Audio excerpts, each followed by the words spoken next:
Yo, what's going on, everybody? Welcome back to the channel. My name's Brother Stavanius. This is Command Center Wargaming. Fantastic, everybody. So today, look, I just wanted to show you guys, talk to you guys about these weathering pencils that I've just started using. I think they're pretty epic.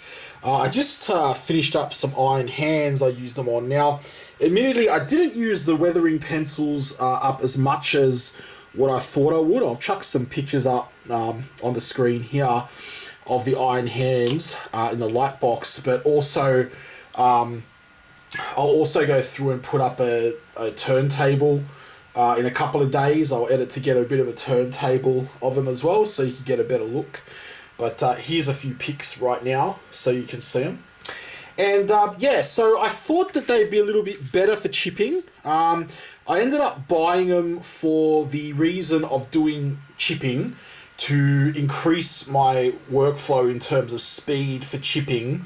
Not so much the accuracy, because I'm usually pretty accurate with my chipping, but it was more so just the speed. And I found that they're pretty good, but they didn't really take to the model too well for chipping, for like the stippling motion.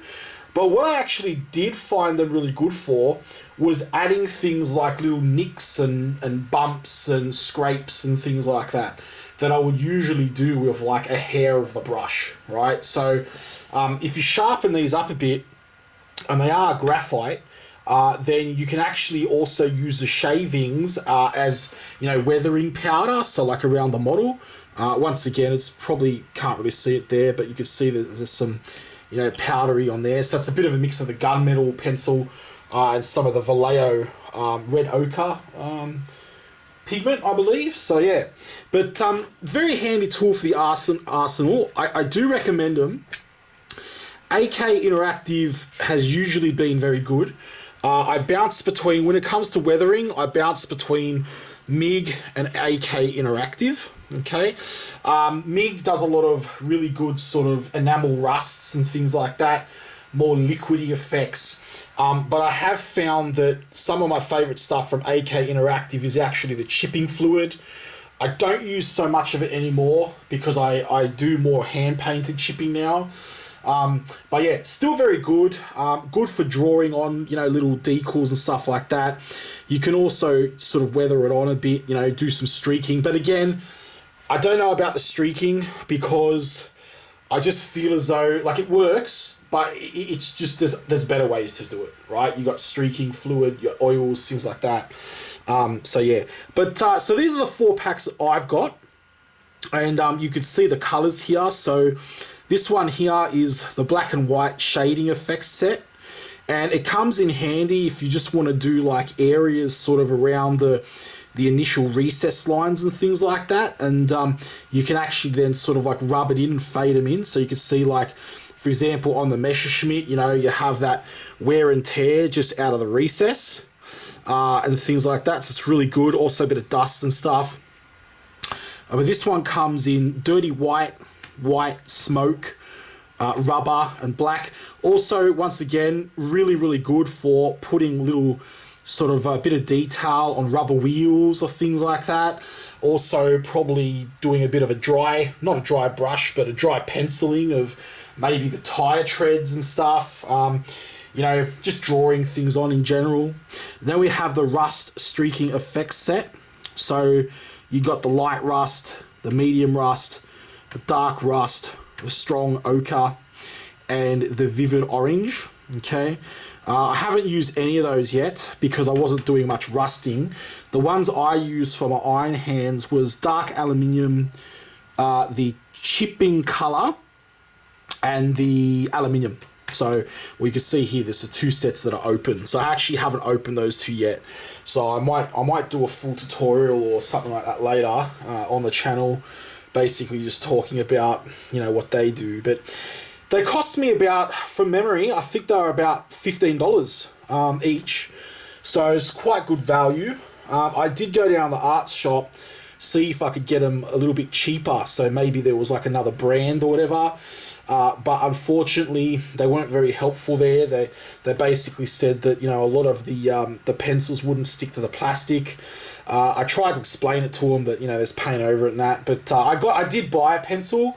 I got myself another graphite pencil that wasn't specifically a AK weathering pencil, and it didn't work as good. So yeah, these are definitely the go. Excellent value for sure. The other set, so yeah, we got aluminium, as I said. You've got gold, which isn't really a gold. It's more of kind of like a dirty sort of bronzy color. Dark aluminium, bronze, and copper.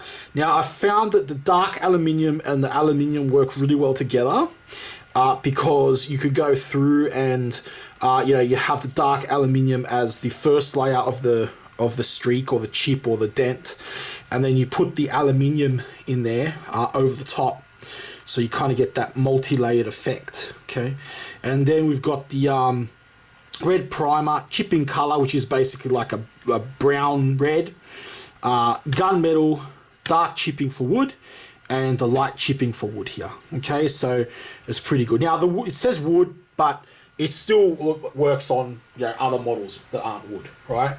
So they're still pretty decent, still pretty good. Okay, so here you can see you've got like some more examples on the back as well. Okay, of some of the effects and what they're doing. Okay, so like I said, I might go through and do a bit of a tutorial. Here's some rusting effects and that as well.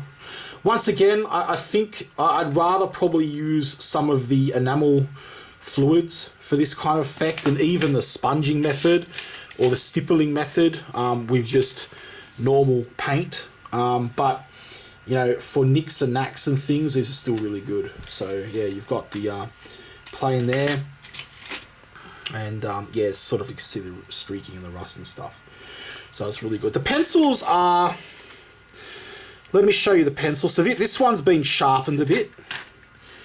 I've sharpened this one a bit. This is the aluminium one. It's very good quality, decent length, and very strong tips as well. So yeah, that's what they look like. It's a bit of a standard size. Okay, so yeah, and that's pretty much it. And they're all, this is kind of how they come out of the box. All right, so this is the dark chipping for wood. Okay, and you can see it's quite a bit flatter and blunter. But one thing I have noticed with these is that they actually work best when they're flat like that.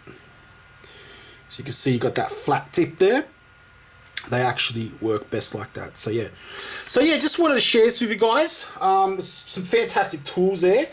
Let me know if you've used these tools before. The chipping brushes. I only just got into them recently.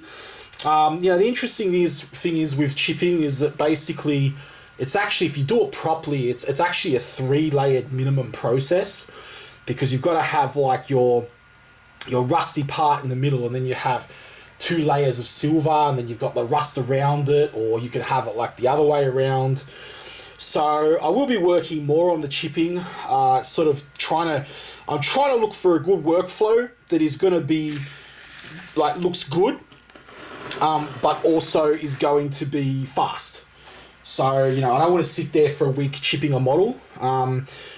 That's just me. I like to play as well, so as paint.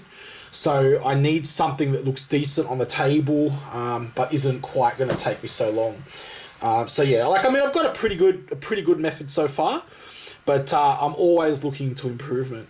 Okay, all right, everybody. I'll catch you in the next video. Thank you so much for watching, and I hope you like the iron hands. I'll do up a turntable later on. I'll chuck it up, edit it together, chuck it up in a couple of days, and I'll see you next time.